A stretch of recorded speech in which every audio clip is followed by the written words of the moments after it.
what do you do to rebuild a base shop that's a small base shop to run a $1 million point base shop? Go ahead, Vargas. I'll let you take that one. January last this year, 2020.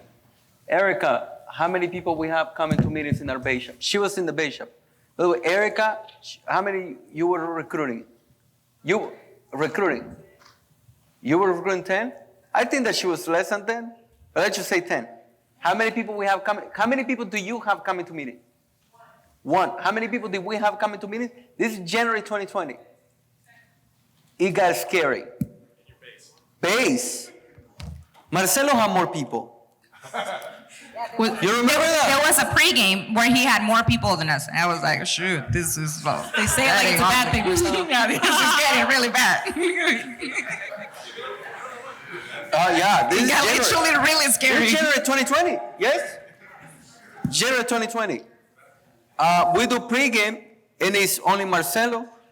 Who else was in that when we started January? You must remember, Marcelo, how many people you had in that pregame? You remember? Like what? We were 29? competing.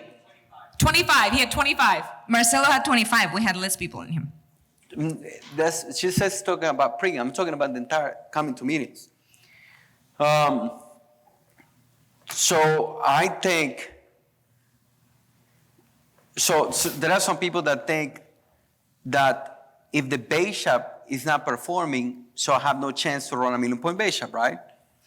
And then there is another mindset that says, do you control your base shop?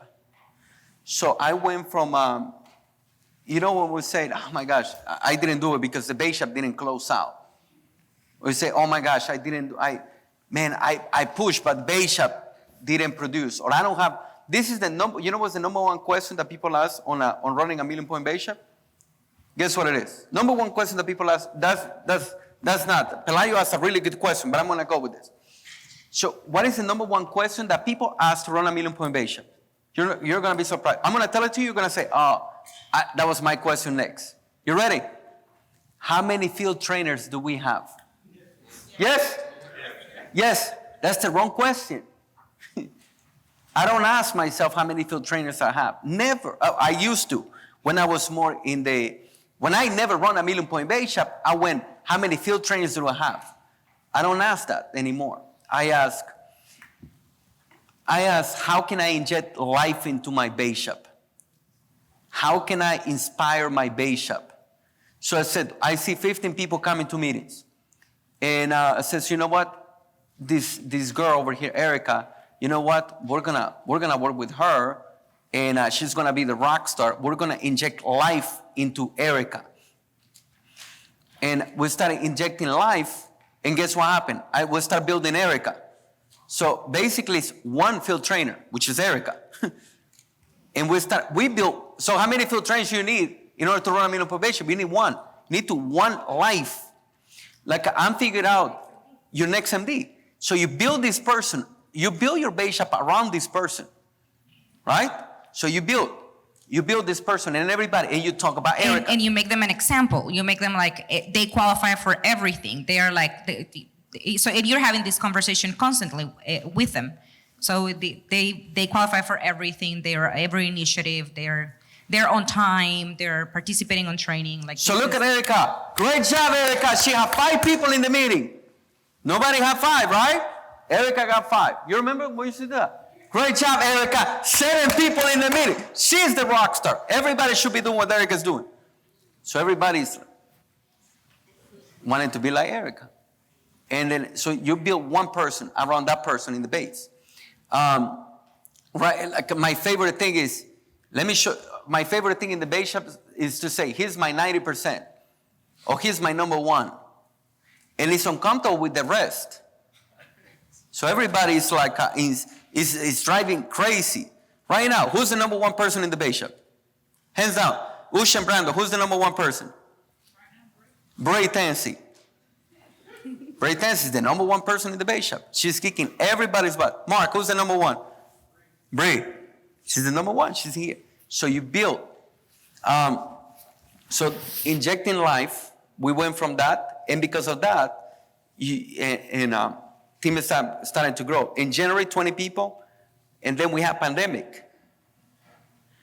And with that, we were able to run $1 million base. Let me put it in And January. when the pandemic happened, we had probably like about 50, 60 people coming to meetings.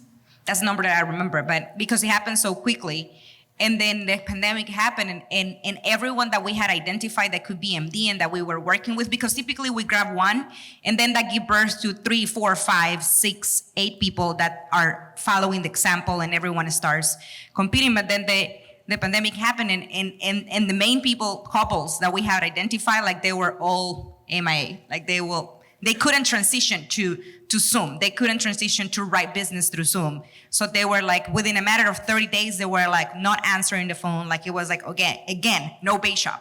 And then we identify Usha with Brandon, that they're here. They're gonna become marketing director. And they're brand new, we've barely met them, but Rodolfo started putting them as an example because they promoted one associate.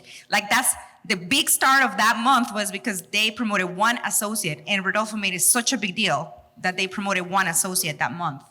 And so we started building them. So Usha and Brandon, they gave birth to Bree Tansey. Because Usha and Bree Tansey was, well, you're not the number one. It's Usha and Brandon. And I used to talk about Usha and Brandon like 90% of the time, only Usha and Brandon. But now Usha and Brandon are letting Bree Tansey hit MD before them. That's what's gonna happen. You're doing it, Now, aren't you? now, if you get two, like don't ask how many field trainers. You know how people were thinking about how many of you guys wanted to ask me, how many field trainers do you have in order to run me? It's better to ask who is injecting life into the base. I would rather have one person. I would rather one Chris and Erica can change your entire base shop. One Usha and Brando can change your base shop. One Britannica can change your base shop. Now, if you have two, you have three, number one in the entire company. Powerful. Heaven. Powerful.